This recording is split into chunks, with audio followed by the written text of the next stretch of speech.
25 millions de propriétaires. Une émission présentée par Pierre Otus sur Radio Imo. Chers amis, bonjour et bienvenue dans ce nouveau numéro de 25 millions de propriétaires, l'émission par les propriétaires, pour les propriétaires et bien sûr pour tous ceux qui s'intéressent de près ou de loin à la propriété privée. Le thème de l'émission, justement, aujourd'hui, c'est la propriété privée, une valeur à défendre. Faut-il défendre le droit de propriété aujourd'hui? Alors la propriété, qu'est-ce que c'est? C'est d'abord la liberté, c'est une valeur constitutionnelle qui est évidemment à protéger, qui est dans notre bloc de constitution, de constitutionnalité. C'est un acquis surtout de la Révolution française en 1789, dont le premier slogan était liberté, égalité, propriété privée. Il ne faut pas l'oublier que c'est une conquête, un acquis du peuple contre le tyran, la volonté de se libérer d'un système féodal de détention captif et fermé. Alors aujourd'hui, il ne s'agirait pas de retomber dans un système où l'État deviendrait un nouveau tyran, tendant à se soustraire à la liberté des citoyens, d'être propriétaire en l'oppressant et créant un cadre collectiviste malheureux. Il faut donc protéger cette liberté. La propriété, c'est aussi préparer l'avenir, c'est un moyen de préparer sa retraite et de transmettre aux générations futures un patrimoine constitué dans le temps long. C'est un investissement populaire, accessible, physiquement palpable, que ce soit des immeubles, des terres ou de la forêt, et nous le verrons dans la suite de l'émission, avec ce formidable levier qu'est l'emprunt, permettant à chacun d'accéder à la propriété pour soi-même ou pour louer. Il y a un lien physique quasiment charnel, presque fusionnel entre les propriétaires et leurs biens, leurs immeubles. Et si l'on parle d'immobilier, disons que les Français sont nés avec une brique dans le ventre. C'est ce que l'on entend souvent dans le milieu de l'immobilier. Si on parle de terre ou de forêt, c'est le rapport à la nature qui revient le plus souvent. Et les moments de crise nous le rappellent, lorsque les citadins, les métropolitains s'imaginent que la campagne est leur jardin dominical, sans imaginer qui entretient, qui investit, qui cultive ces territoires, ces terres et ces forêts où on va parfois cueillir des champignons. Alors, lorsque ce droit constitutionnel est atteint et bousculé, les réactions sont parfois dures. Nous le voyons ces derniers jours avec les cas très médiatisés de squat qui reviennent, mais aussi avec la question du paiement des loyers ou de la trêve hivernale qui a été prolongée de 2 mois, et c'est d'ailleurs présenté aujourd'hui en Conseil des ministres pour les locaux d'habitation. Et plus généralement sur les questions d'expropriation, c'est quelque chose qui est souvent très mal vécu par les propriétaires, de se faire exproprier de leurs biens, de leurs terres, de leurs forêts pour des cas qui ne sont pas toujours justifiés. Alors la propriété, c'est la liberté, mais c'est aussi des contraintes réglementaires, ce sont des contraintes fiscales, une pression fiscale certaine, parfois intenable, dans un pays où persiste un impôt sur la fortune immobilière. L'État ne devrait-il pas mieux s'occuper de l'essentiel et ne plus se substituer à la société civile en lui donnant les moyens de se développer? L'administration n'a-t-elle pas atteint ses limites? L'hyper-administration n'a-t-elle pas atteint ses limites? Nous allons en parler avec nos invités que j'ai l'honneur d'accueillir aujourd'hui. Alors nous avons Jean-Étienne Rime, président de Francilva des Pays de Loire et membre du bureau de Francilva National, Bertrand Trépeau, vice-président de la Fédération nationale des propriétaires privés ruraux, Olivier de Lorgeril, président de La Demeure historique, et Jérôme de la Romiguière avec nous en plateau, propriétaire forestier qui nous partagera son expérience. Et je vous propose donc tout de suite d'échanger avec ce propriétaire forestier qui va nous expliquer les enjeux de cette responsabilité et je l'espère vous encourager à suivre sa voie. 25 millions de propriétaires, le grand témoin. Alors Jérôme de la Romiguière, bienvenue. Bonjour. Bonjour. Bienvenue dans cette émission. Vous êtes donc propriétaire forestier. Expliquez-nous en quoi ça consiste, comment vous exploitez cette forêt, quels sont les enjeux pour nous témoigner un peu de cette activité noble qui est l'entretien et l'acquisition de la forêt. Merci de m'accueillir dans cette émission. La gestion forestière, ça consiste tout d'abord dans la rédaction d'un document de gestion qui est nécessaire sur le plan légal, parfois justement pour accéder à cette fiscalité particulière qui tourne autour de la forêt. Et dans ce document de gestion, grossièrement, nous établissons un calendrier des coûts, des travaux, des plantations sur les 25-30 prochaines années. Et nous sommes accompagnés par un expert forestier qui nous conseille dans nos choix. Et après, durant la durée du plan ensemble de gestion, on le met en place en marquant des coupes, en effectuant les travaux sylvicoles, en réalisant des plantations et une surveillance en ce moment, notamment sur le plan sanitaire, parce que nous rencontrons quelques difficultés avec certaines attaques, notamment liées aux scolites. Les parasites. Les parasites, tout à fait. Très bien. Jean-Étienne Rime, vous êtes le président de France Sylva pour les Pays de la Loire, et puis vous avez des responsabilités au niveau national de France Sylva National, cette fédération des forestiers français. En préparant cette émission, nous avons échangé un peu sur l'avenir un peu de cette forêt, de cet investissement dans le temps ultra long. On parle en immobilier d'un temps long à 30 ans, mais alors la forêt, c'est bien plus, c'est plus d'une centaine d'années bien souvent. Est-ce que vous pouvez, alors tout d'abord, présenter France Sylva, quelles sont vos activités, comment vous assistez les propriétaires, et puis rattacher ça un peu au témoignage que nous venons d'avoir avec Jérôme de Lormiguière. Oui, merci beaucoup. France Sylva, c'est la Fédération nationale des propriétaires forestiers privés. Ça s'appelle France Sylva parce que nous avons décidé de créer une véritable marque pour pouvoir faire non pas la défense, mais plus la promotion de la forêt privée française. Cette marque, aujourd'hui, elle réunit dans l'ensemble des départements français les propriétaires qui représentent un tiers de la surface française, la forêt fait un tiers de la surface française, et 75% de la surface française appartient à des propriétaires privés. La grande idée, et je rejoins ce que vient de dire votre invité, c'est que la propriété forestière, c'est une véritable gestion et c'est une véritable responsabilité. Moi, j'ai tendance à dire que nous ne voulons plus en forêt de propriétaires forestiers. Mon propos n'est pas crypto-marxiste, c'est tout simplement dire nous voulons des sylviculteurs. Qu'est-ce qu'un sylviculteur? Un sylviculteur, c'est avant tout un propriétaire forestier, bien sûr, la propriété privée, mais plus, c'est quelqu'un qui a une responsabilité de gestion économique, et Jérôme l'a bien démontré, un plan simple de gestion, c'est la vision économique à moyen terme, une responsabilité environnementale. Aujourd'hui, la forêt capte, par exemple, est le premier capteur de CO2 en France, le premier capteur de CO2 terrestre. C'est le premier purificateur d'eau. C'est le premier acteur de la biodiversité. Vous voyez, les oiseaux ont disparu. Il y a 20% d'oiseaux qui ont disparu en France. Il y a 0% qui a disparu dans la forêt. Dernière chose, nous avons une responsabilité sociale aussi. Sachez que nous sommes à l'amont d'une filière qui représente 450 000 emplois en France, autant, plus même que la filière automobile. Donc, ce sont ces responsabilités de propriétaires engagés pour l'avenir et pour la transmission qui caractérisent France Sylva et la propriété privée française sylvicole. Alors merci, vous parliez justement d'intérêt social. C'est quelque chose qu'on oublie souvent, j'ai l'impression, dans le domaine de l'immobilier en général, puisque la forêt n'est pas un bien meuble, en tout cas jusqu'à ce qu'elle soit coupée, elle ne l'est pas. C'est important de rappeler toute l'économie qui gravite autour de cette forêt, au-delà d'ailleurs de ses engagements environnementaux, de sa nécessité de captage de CO2, etc. Est-ce que vous ressentez dans le discours un peu collectif une image un peu tronquée, en tout cas méconnue de la part du pouvoir public, mais aussi des citoyens, des gens qui s'y promènent, qui vont parfois aux champignons, qui vont promener leurs chiens, etc. Est-ce que c'est quelque chose qui remonte beaucoup, cette image un peu tronquée, un peu méconnue?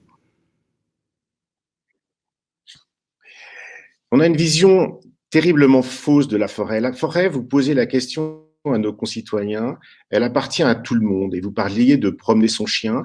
Eh bien, vous ne promenez pas votre chien dans une forêt privée parce que c'est un domaine privé. Et vous ne le promenez pas parce que vous n'avez pas le droit d'y rentrer, mais en plus parce que vous pouvez causer des dommages. La forêt, aujourd'hui, est un lieu qui doit être préservé, c'est un lieu de production. Vous n'iriez pas balader votre chien dans un champ de maïs, eh bien, c'est exactement la même chose. Vous avez aussi des risques d'accidents, des risques sanitaires. Hein, on parle beaucoup de maladies de Lyme ou de choses comme ça. Donc, on ne peut pas rentrer dans une forêt. Et le véritable problème, c'est que la société s'est appropriée la forêt, est en train de nous dire ne faites pas de coupe rase, ce qui est complètement débile, en ce sens que des coupes rases, on les assimile aux coupes rases qui existent en Amazonie pour semer ou planter du soja. Hein. Nous, quand on fait une coupe rase, c'est pour récolter et replanter derrière. Bien sûr, une coupe rase, c'est un paysage lunaire. 2 ans après, c'est un paysage magnifique. Et aujourd'hui, récolter du bois, c'est éviter d'importer des matériaux qui viennent de l'étranger, c'est éviter d'importer de l'énergie, c'est construire avec du bois. Vous savez qu'1 mètre cube de bois, c'est 1 tonne de CO2 qui est séquestrée. Bref, c'est complètement sain. Mais on a besoin de le faire savoir et d'éviter d'avoir ces folies d'écologistes ultra radicaux qui, comme dans le domaine animal, sont en train d'attaquer la forêt. Et ça, on ne peut pas le supporter. On a besoin de communiquer, on a besoin du soutien des pouvoirs publics, on a besoin d'expliquer. Et quand on explique, quand on fait visiter nos forêts, quand on raconte l'ensemble de notre rôle, nous sommes convaincants et nous arrivons à changer les états d'esprit.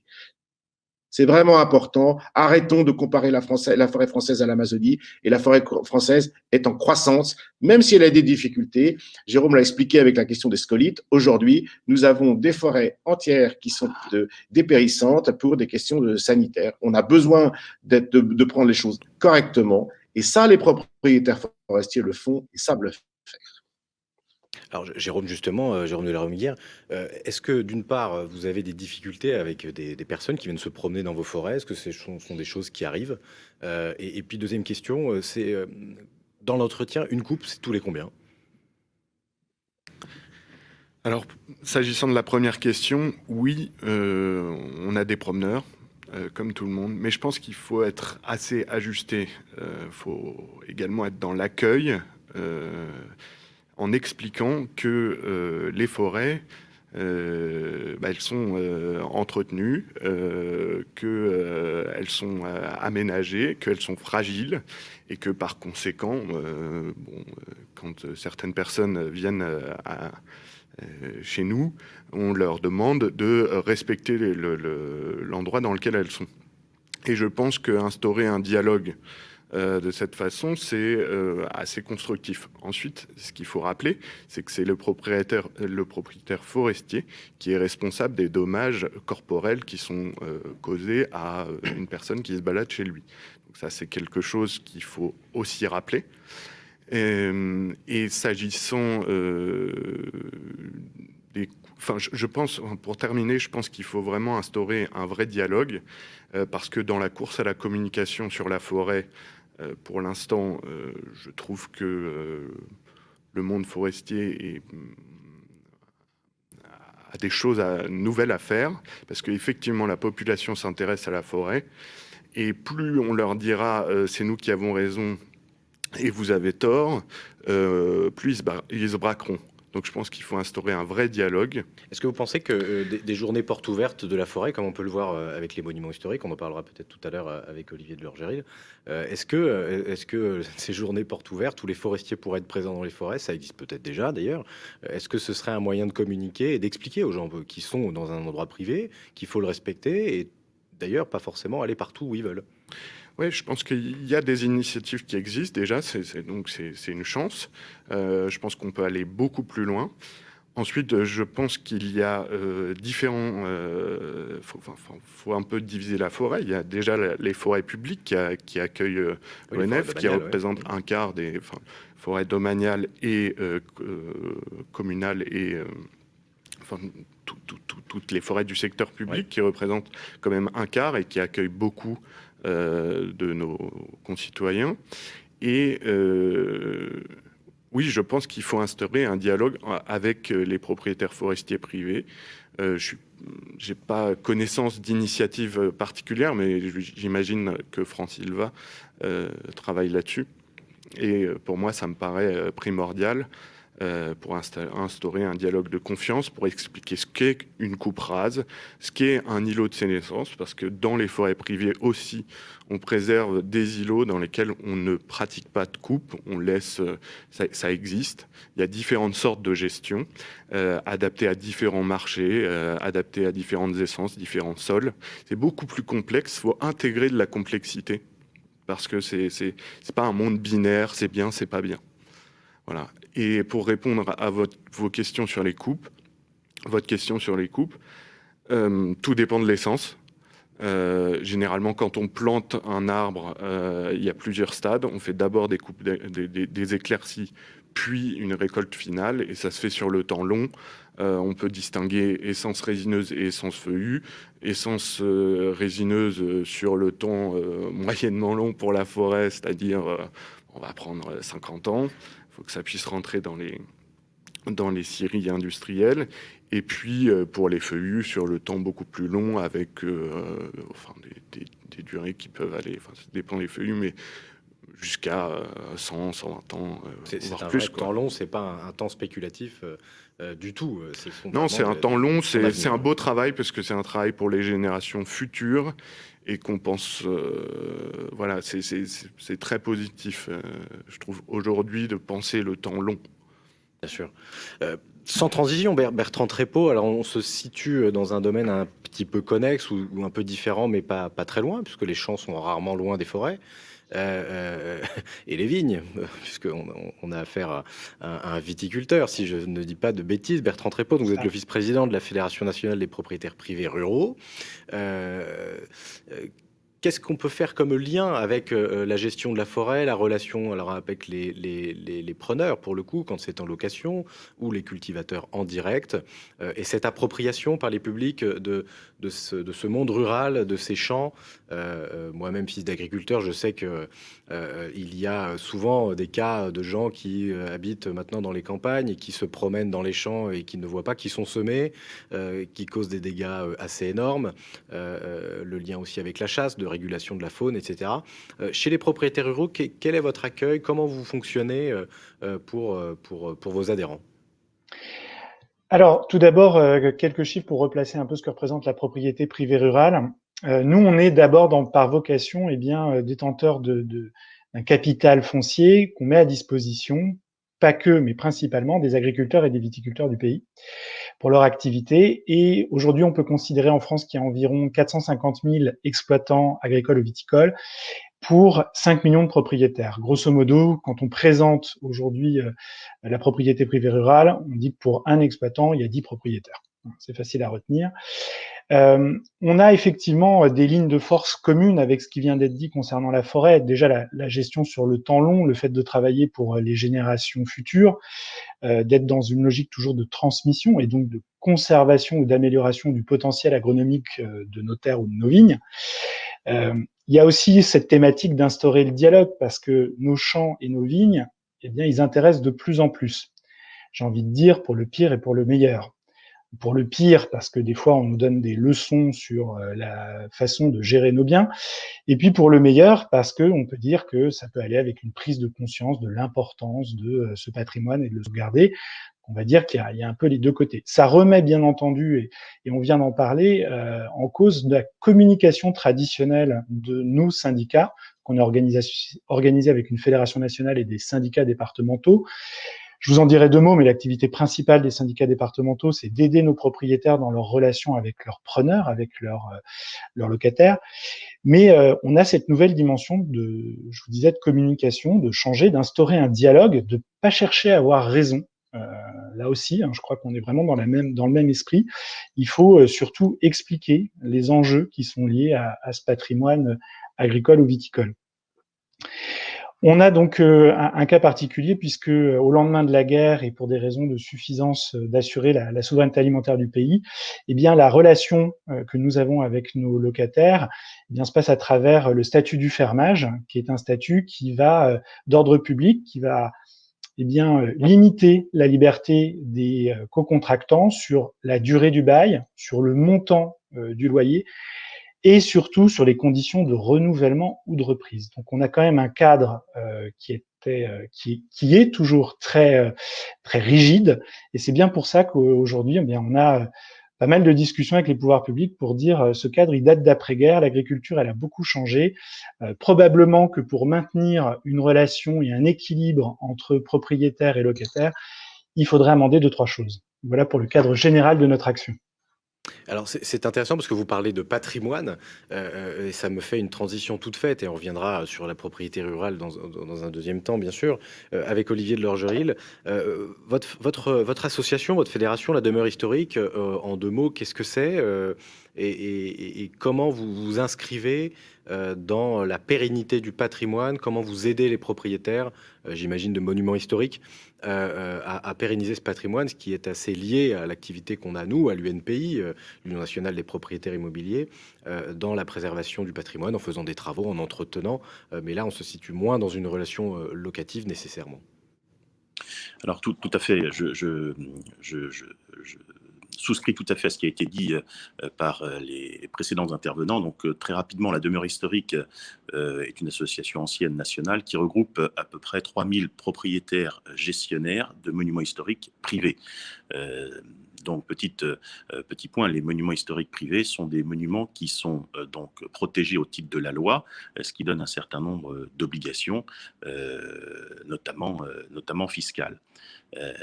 Donc, effectivement, les monuments historiques, si vous voulez, de par ce statut particulier, doivent être force de proposition auprès des pouvoirs publics. Ça, c'est notre mission principale. Pour ce faire, on a un certain nombre de partenaires, notamment en région, donc près de 200 bénévoles qui œuvrent donc pour aider ces propriétaires privés. Nous avons un certain nombre de thématiques au sein de la Demeure historique, 9 thématiques, et bien évidemment, une des principales, c'est la transmission. La transmission de nos monuments, vous avez un certain nombre de chiffres qui paraissent dans la presse. D'accord. Alors, on a perdu Olivier de Lorgeril, c'est pas grave. Je vais faire réagir à nouveau Bertrand Trépeau, notamment sur le cadre légal. Vous parliez de la relation locative qui est parfois difficile, en tout cas son cadre, pas forcément avec le locataire en tant que tel, mais le cadre Voilà. défini après-guerre qui n'est plus tout à fait d'actualité. Est-ce que vous trouvez que l'équilibre avantages fiscaux potentiels, cadre législatif et réglementaire est bon? Qu'est-ce qu'il faudrait faire pour améliorer justement, d'une part, la relation locative par son cadre, mais peut-être aussi la situation fiscale de ces propriétaires ruraux qui mettent en location des terres? Alors tout d'abord, en ce qui concerne ce cadre, effectivement, il était accepté historiquement par les propriétaires parce qu'il allait de pair avec des exonérations fiscales intéressantes en termes de transmission de patrimoine qui étaient liées à ces fameux baux à long terme que nous pouvions mettre en place avec nos preneurs. Bon, par contre, les choses ont changé. Ce cadre, grosso modo, il vous dit que jusqu'à un certain montant de patrimoine, vous êtes exonéré des 3/4 quand on calcule les frais de mutation, et puis au-delà d'un seuil, vous êtes plus qu'à la moitié. Ce qui s'est passé entre-temps, c'est qu'aujourd'hui, si vous êtes en société et qu'avec un pacte d'engagement de conservation de parts dit type pacte Dutreil, vous avez des exonérations de 75% sur toute la valeur. Donc en fait, le régime général est presque devenu plus intéressant que notre régime particulier, si je puis présenter les choses comme ça, et qui pourtant était notre principale carotte fiscale pour essayer d'accepter le cadre extrêmement rigide qu'on a. On est arrivé donc à une situation où aujourd'hui un certain nombre de propriétaires, plutôt que de mettre en location leurs biens, préfèrent avoir recours à des prestataires sur leurs terres ou sur leurs vignes pour garder une liberté de gestion de patrimoine et de cession quand ils le souhaiteront et ne pas rentrer dans un cadre où les reprises sont particulièrement compliquées, avec des délais très longs, avec des conditions, et puis notamment avec l'impact des fameuses SAFER, qui sont des structures mises en place dans les années 60, qui sont des sociétés d'intervention qui peuvent aussi bien intervenir sur le prix que sur l'acheteur de votre bien quand vous en êtes vendeur. Donc voilà, on trouve que tout ça est très cher payé, si je puis dire, pour nos propriétaires privés ruraux et qu'il y a un vrai besoin de rééquilibrage. Alors, est-ce que vous êtes entendu chez Julien de Normandie? Bon, ça fait pas très longtemps qu'il est ministre de l'Agriculture. Est-ce que c'est quelque chose qui est en discussion ou pas du tout à l'heure où justement on parle beaucoup d'agroalimentaire, de ce qu'il y a dans nos assiettes? Comment justement rediscuter de tout cela? On parle des Grenelles de tout maintenant, le Grenelle, enfin le Beauvau de la sécurité, le Grenelle de la santé, le Ségur de la santé. On trouve toujours des noms assez amusants. À l'horizon de la fin du quinquennat ou dans un prochain quinquennat, Pensez-vous qu'il soit possible de remettre un peu en question tout cela, de restructurer, de remettre à jour ces relations entre bailleurs et preneurs et en tout cas la contrepartie fiscale qui est liée aux fortes contraintes?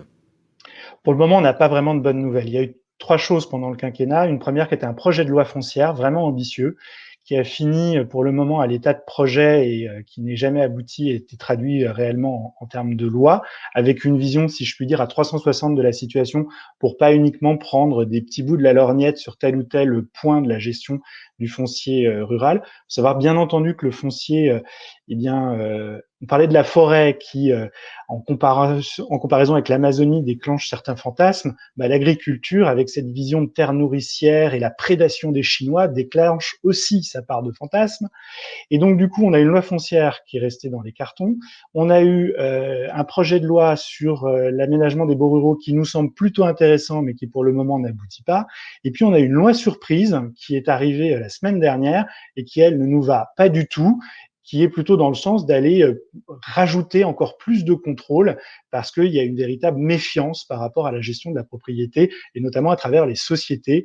Mais ce sont des images d'Épinal. Toutes les sociétés ne sont pas opaques. Toutes les sociétés, surtout avec aujourd'hui la réglementation qu'on a en France, ne serait-ce que par les bénéficiaires effectifs, ne serait-ce que par... On sait qui est dans une société, qu'est-ce qu'il fait, quelle est sa part. Enfin, bref, il y a une part quand même de chiffon rouge qui est régulièrement agitée par certaines structures et certains syndicats. Et quel est le stéréotype, entre guillemets, l'image le propriétaire rural? À quoi ressemble-t-il? Qui est-il? On parle souvent, nous, dans l'immobilier, du vieux propriétaire un peu rentier, dont il a subi quelques foudres en début de quinquennat par notre président de la République. Comment pourrait-on représenter le propriétaire rural un peu classique et qu'est-ce qu'il tend à devenir surtout? C'est surtout ça la question. Alors, il tend à être de plus en plus nombreux. Je vous l'ai dit en introduction, mais peut-être en y passant un peu vite, 10 millions de propriétaires, mais au gré des morcellement dans les transmissions d'entreprises, nous avons de plus en plus de propriétaires. Comme leur part de patrimoine ne cesse de diminuer, l'intérêt et le temps qu'ils vont y consacrer, je veux dire d'un point de vue juridique, surtout quand le droit rural est vraiment une spécificité en soi, fait que le niveau d'information de leurs droits, de leur gestion est quand même très faible. On a un travail énorme à faire là-dessus. Et quand l'importance de ce patrimoine ne cesse, division après division, de se réduire, voilà, on sait que c'est pas leur préoccupation première. Ça, c'est un premier point.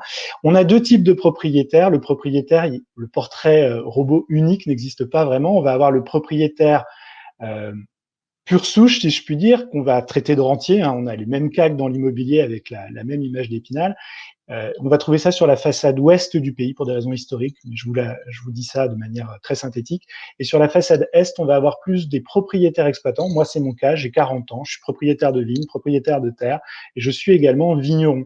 Je suis des 2 côtés de la barrière. Donc, ça permet aussi d'avoir une relation par principe un peu apaisée avec la compréhension viticole ou agricole, puisque pour un certain nombre d'entre nous, nous sommes également exploitants et pas uniquement propriétaires.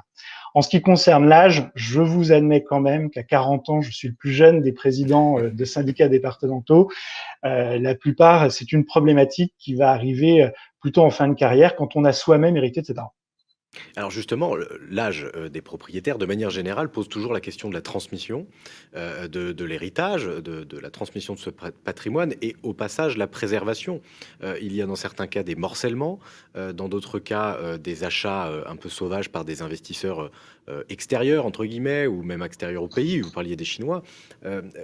Est-ce que, alors là, ma question s'adresse plutôt maintenant à Jean-Étienne Rime pour France Silva. Est-ce que les conditions de transmission du patrimoine, des forêts, mais c'est le cas pour les ruraux, c'est le cas pour l'immobilier aussi, sont satisfaisants aujourd'hui? Est-ce que les droits de mutation qui ne cessent d'augmenter, et je ne vous parle pas des impôts fonciers, vous en parlerez certainement mieux que moi, tout cela, est-ce que c'est suffisant pour préserver notre patrimoine, le pérenniser, sans qu'il ne devienne un outil d'inflation énorme, un outil de spéculation, comme on peut le voir par exemple à Paris sur l'immobilier de luxe ou sur ce genre de choses, qui d'ailleurs en temps de crise tend à un peu baisser. Est-ce que c'est suffisant, Jean-Étienne Rime, la transmission du patrimoine en France? Je trouve tout d'abord beaucoup de points communs entre notre ami de la propriété rurale et la forêt, notamment avec cette question de morcellement. parce qu'il y a un attachement un peu symbolique, un peu sentimental à la propriété dont on a pu hériter, mais en même temps, quand on a plus que 2-3 hectares de forêt, c'est quand même, ça devient très très difficile à gérer. Nous avons 3 500 000 propriétaires privés forestiers en France. C'est d'une part beaucoup trop parce que c'est le symbole de ce morcellement. C'est aussi un atout parce que l'on se rend compte que la forêt aujourd'hui est capable d'être populaire dans le sens que nous avons, si on multiplie par le nombre de familles, on présente quand même beaucoup de Français. Alors la question de la transmission ensuite, c'est le fantasme qui est sur la forêt. Il y a un fantasme de fiscalité. L'on ne cesse de dire la fiscalité forestière, c'est une niche fiscale. Erreur totale. Ce n'est pas une niche fiscale. C'est un aménagement de la fiscalité parce que, comme vous l'a expliqué votre propriétaire forestier témoin, on ne récolte pas tous les ans. C'est-à-dire que l'on paye un impôt qui est adapté à une récolte qui est irrégulière. Et nous sommes en effet dans cette tranche de temps, nous travaillons avec un héritage de 150 ans et avec pour 150 ans devant nous, notamment si l'on si l'on produit des chênes par exemple. Dans un univers complexe, d'ailleurs, je le rappelle, nous avons aujourd'hui 136 essences forestières en France. C'est une formidable richesse. Les Scandinaves ont 3 essences forestières. Les Allemands en ont 20. Nous, aujourd'hui, on a cette richesse extraordinaire. Donc, cette fiscalité, j'y reviens, c'est une fiscalité qui est adaptée. Ce n'est pas une niche fiscale. Et là, nous luttons contre les financiers, les gestionnaires de patrimoine, etc., qui sont en train de faire fantasmer les Français en disant « Ah, monsieur ou madame, vous souhaitez un investissement sûr, transmissible facilement à vos enfants, qui rapporte peut-être pas grand-chose, mais qui ne se dépréciera pas dans le temps, achetez de la forêt. » C'est un raisonnement qui est absolument schématique parce qu'une forêt, on l'a vu, elle s'entretient. Et si on n'entretient pas cette forêt, on n'a plus d'agrément sur ce plan de gestion et donc on n'a plus d'agrément fiscal. Donc il est absolument fondamental de l'entretenir. L'entretenir, c'est quoi?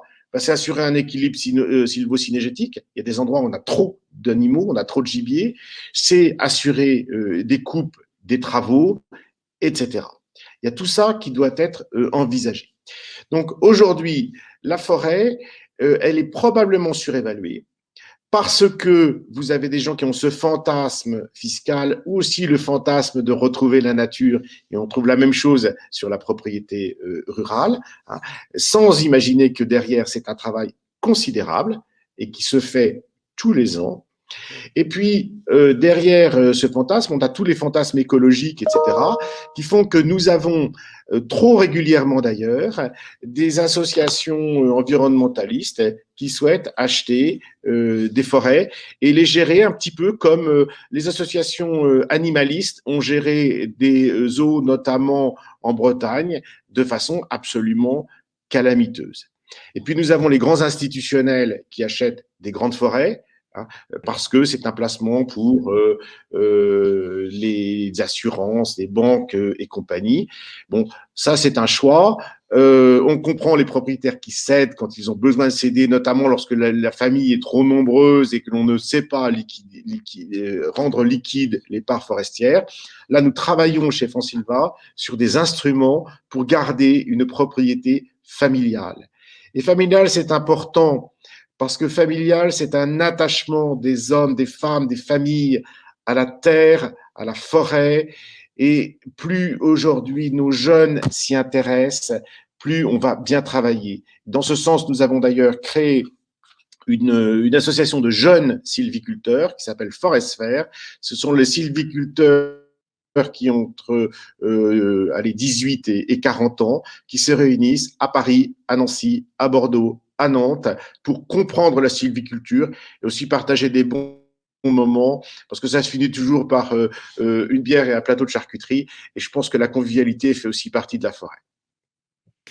Merci pour cet encouragement à s'intéresser à la forêt. C'est intéressant de voir toutes les similitudes qu'on peut avoir entre les différents types d'investissements immobiliers, que ce soit la forêt, le rural, l'immobilier ou les demeures historiques.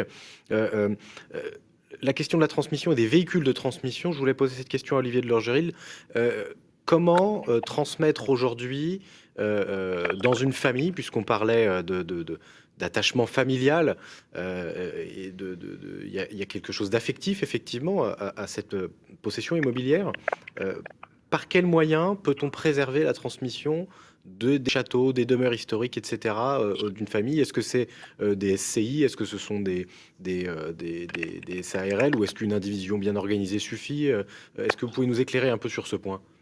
Alors, j'espère que vous m'entendez. Je suis vraiment désolé Je vous en prie, je vous entends très bien. de tous ces soucis. Alors, effectivement, vous avez dans les modes de détention des outils fiscaux qui sont assez puissants et qui existent surtout. Le principal problème de la transmission d'un monument historique ne se situe pas à ce niveau-là.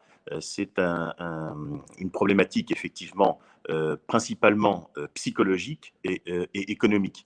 Effectivement, vous l'avez dit tout au long de votre émission, c'est un attachement fort qu'on a à un monument historique et c'est la raison principale pour laquelle, eh bien, psychologiquement, les transmissions sont délicates. Le mode de détention principal des monuments historiques, c'est la détention en nom propre. Souvent, ce sont des familles.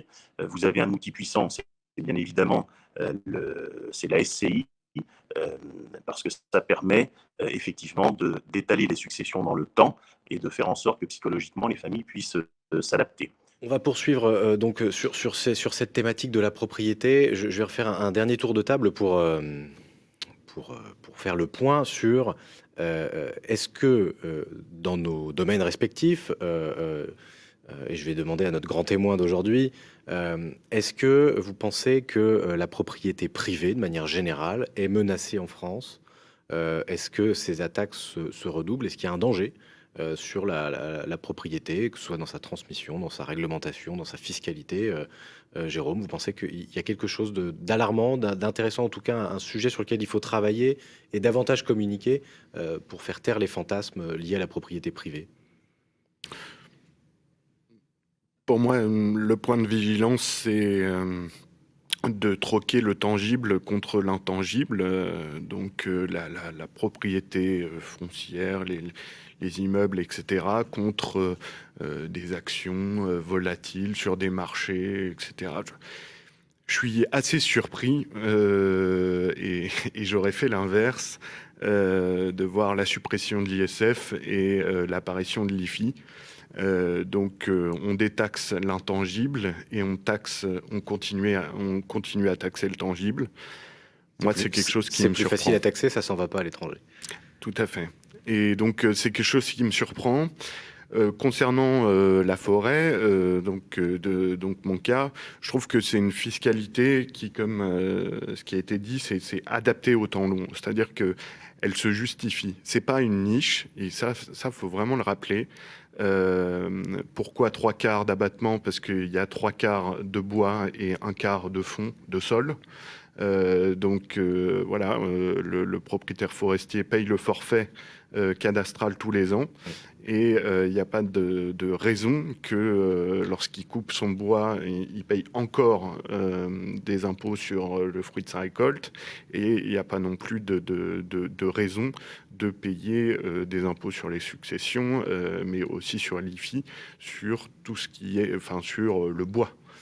On peut le payer sur le sol, donc sur le foncier, mais pas sur ce qui est en train de pousser.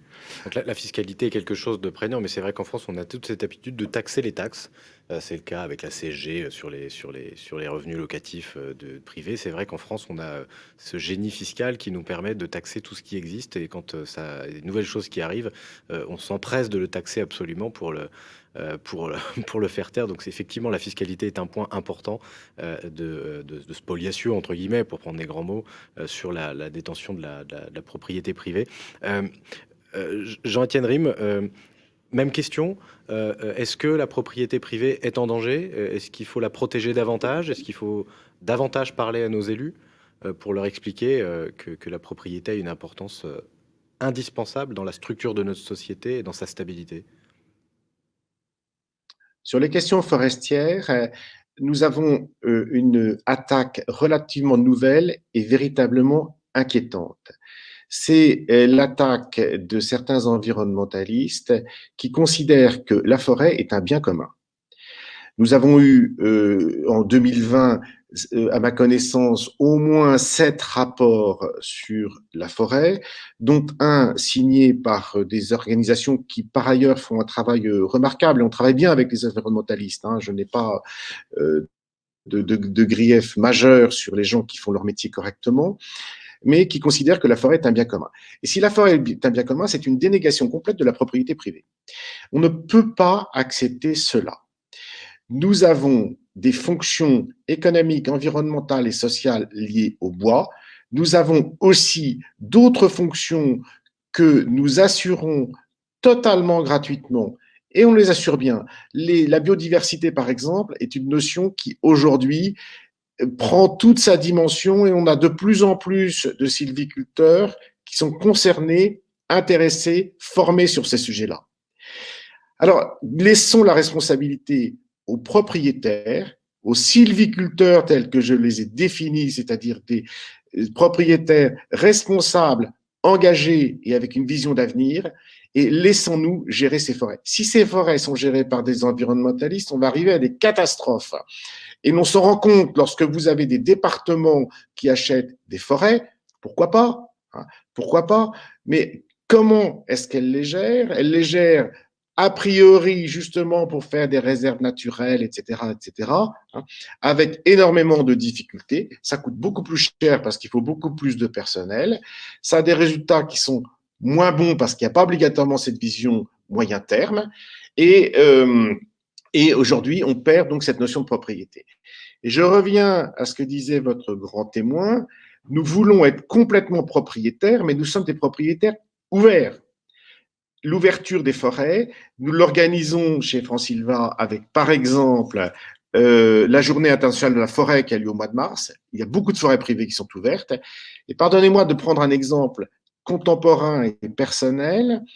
J'ai reçu, il y a quelques semaines, le conseil municipal de mon village, qui ont découvert la forêt. Je reçois au mois d'avril prochain l'école communale. Nous avons reçu il y a 10 jours, Christelle Morancet, présidente de la région Pays de la Loire, qui s'intéresse à la forêt. Et vendredi prochain, nous recevons aussi dans une forêt des Pays de la Loire un ministre. Pour vous montrer que l'on reçoit aussi bien le ministre et l'élève, nous sommes ouverts, nous voulons expliquer, mais que l'on nous laisse nos responsabilités de propriétaires forestiers, nos responsabilités de sylvicoles. La forêt n'est pas un bien commun, la forêt est sous la responsabilité de ses propriétaires qui sont résolument engagés. Merci pour ce témoignage et évidemment cette notion de propriété qui ne doit pas être collectivisée et qu'on ne retourne pas dans un système alors soit communiste, disons-le clairement, soit tyrannique où tout à chacun et les propriétaires privés n'auraient pas cette faculté individuelle, cette liberté, puisque la propriété, je le rappelle comme dans mon introduction, c'est la liberté. Bertrand Trépeau, même question, pensez-vous que la propriété privée est menacée ou est-ce qu'il faut davantage la défendre? Est-ce qu'il faut être davantage dans le dialogue comme on vient de l'entendre dans la forêt? Inviter les gens et leur expliquer, faire de la pédagogie. Tout à fait. Moi, je ne vais pas vous dire que c'est nouveau, ces attaques sur la propriété, parce que ce serait un peu facile pour un jeune de 40 ans qui vient de se mouiller dans le syndicalisme pour défendre la propriété depuis 4 ans, de vous dire que les temps sont pires qu'ils n'ont jamais été. Je pense qu'il y a toujours eu des attaques. Par contre, elles ont changé de forme. Et notamment, je rejoins vraiment, c'est cette envie de bien commun qui est en train de monter dans la sphère publique, nous inquiète particulièrement et nous fait dire qu'on ne veut pas devenir la cage d'escalier des urbains. C'est tout ce qui est dans la nature n'appartient pas, n'est pas dans la collectivité. On a vraiment à défendre cette propriété privée rurale et forestière, comme on en parlait à l'instant. Alors pour ça, il faut se tourner vers nos élus, il faut se tourner plus qu'on ne l'a fait, mais pareil, je ne vais pas vous dire que jusqu'à présent c'était pas fait, mais il faut le faire autrement, plus, et aussi se tourner, à mon avis, c'est là que les choses ont changé, vers le public. Alors nous, on a C'est une chance, le développement de ce qu'on va appeler l'agritourisme et de l'œnotourisme, qui fait que de plus en plus de personnes viennent dans nos campagnes, sur nos champs, sur nos vignes, etc. C'est une occasion de leur montrer la qualité du travail, l'importance, et de passer des messages. Et c'est nous qui devons faire un pas de géant dans notre communication pour profiter de cette envie de campagne et de ruralité qu'on peut avoir chez un certain nombre de nos compatriotes pour passer les bons messages. Et c'est aussi l'occasion de pouvoir déguster les fruits du travail et notamment du champagne avec modération, évidemment. C'est Mais j'en ça. profite comme champenois de faire la promotion un peu de notre chère région. Merci à tous d'avoir participé à cette émission. Je vais conclure cette émission en disant que effectivement l'intérêt d'aller parler à nos élus, notamment avec l'émergence d'une nouvelle génération, il faut le dire, hein, avec l'arrivée d'un président extrêmement jeune, des députés, des élus locaux assez jeunes ou pas d'ailleurs, il ne faut pas faire du jeunisme absolu, mais voilà, aujourd'hui je peux annoncer la création de ce qu'on va appeler un club parlementaire de la propriété privée, dans lequel on va justement inviter nos élus pour discuter avec eux, et je vous propose, tous ceux qui sont autour de cette table, mais tous ceux qui nous écoutent et qui s'y intéressent dans le monde institutionnel ou privé, dans les entreprises, si ils sont intéressés, qu'ils n'hésitent pas, ils prennent contact avec l'UNPI. Pour le moment, c'est simplement chez moi qu'on s'adressera, mais si on s'entoure d'un maximum d'intervenants, d'interlocuteurs, représentant chacun son secteur lié à la propriété privée, et pour qu'on puisse échanger, dialoguer, réfléchir, faire des propositions, améliorer la situation, démystifier certains sujets, sortir du mythe du rentier, de l'exploitant, dans le mauvais sens du terme, et pas dans son magnifique sens qui est l'exploitation de la forêt, des terres ou d'un patrimoine immobilier de mise en location pour loger les gens, pour qu'ils soient proches de leur travail. Je reviens sur l'immobilier, avec ce formidable accès populaire. On le voit au nombre de propriétaires qui investissent dans ces différents domaines. C'est un investissement accessible, populaire, qui n'est pas volatile, qui n'est pas sur les marchés financiers, qui ne nécessite pas nécessairement de très grandes connaissances. Il faut simplement se former, s'informer, bien faire les choses, respecter la loi, aller dans nos associations pour faire les choses correctement et avoir une relation avec les parties prenantes apaisée et dans le dialogue. Merci à tous. Je vous dis à bientôt pour un nouveau numéro de 25 millions de propriétaires. 25 millions de propriétaires.